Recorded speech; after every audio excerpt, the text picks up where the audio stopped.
साथियों, आप सभी को मान्यवर साहब श्री कांशीराम जी की जयंती की बहुत बहुत शुभकामनाएं। साथियों, मान्यवर जी के दिए राजनीतिक ताकत के जरिए हमारे देश में जो राजनीतिक बदलाव आए हैं, उसके नतीजों को आप सभी लोग अच्छे से जानते हैं। हजारों वर्षों से चली आ रही सत्ता शासन की व्यवस्था में नीचे से ऊपर की तरफ बदलाव करने वाले साहब के राजनीतिक विचार आज के राजनीतिक हालात में बेहद जरूरी है। जब देश की सत्ता केवल दो दलों के बीच बांटने की कोशिश की जा रही है, तो मान्यवर जी के विचारों पर चलने वाले हम सभी अनुयायियों के लिए बहुत जरूरी है कि हम बहुत मजबूती से हम बहुजन समाज के मूल्य सिद्धांतों के साथ खड़े रहें। मैं आप सभी से निवेदन करूंगा कि अक्टूबर 2000 में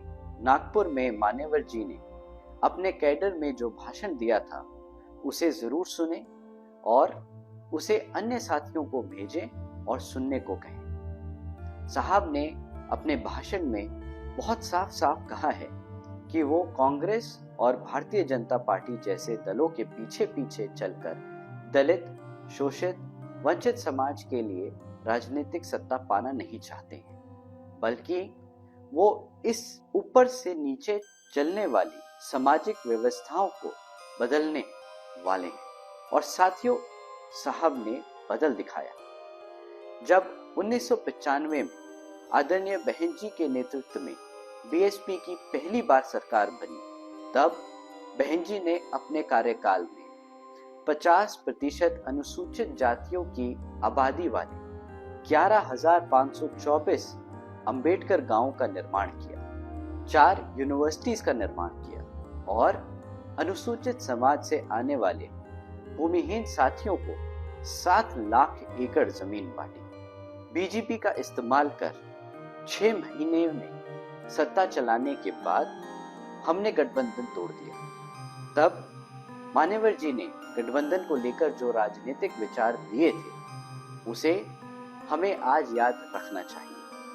उन्होंने कहा था कि किसी भी गठबंधन को लेकर क्या करना है, ये लगातार सत्ता में रहे कुछ लोग तय नहीं करेंगे, बल्कि जो कभी सत्ता में नहीं रहे, अब वो अपनी शर्तें खुद तय करेंगे। साथियों, हम बाबा साहब डॉक्टर भीमराव अंबेडकर जी के मिशन पर निकले और मान्यवर साहब श्री कांशीराम जी ने शासक बनने की जो राह दिखाई है, उसकी पहली शर्त ये है कि बीएसपी क्या करेगी, वो अब बीएसपी खुद तय करेगी, सत्ता का सुख भोगने वाली पार्टियां नहीं। साथियों, बीएसपी के संस्थापक मान्यवर साहब श्री कांशीराम जी और आदरणीय बहन कुमारी मायावती जी ने देश में जो सामाजिक और राजनीतिक बदलाव लाए हैं, उसे किसी भी कीमत पर कमजोर नहीं होने देना है। बीएसपी के सभी युवा साथियों की ये जिम्मेदारी है कि हम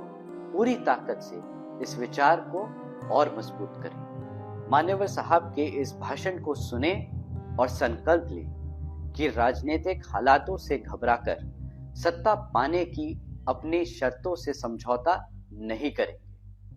जय भीम, जय भारत, जय मान्यवर साहब कांशीराम जी।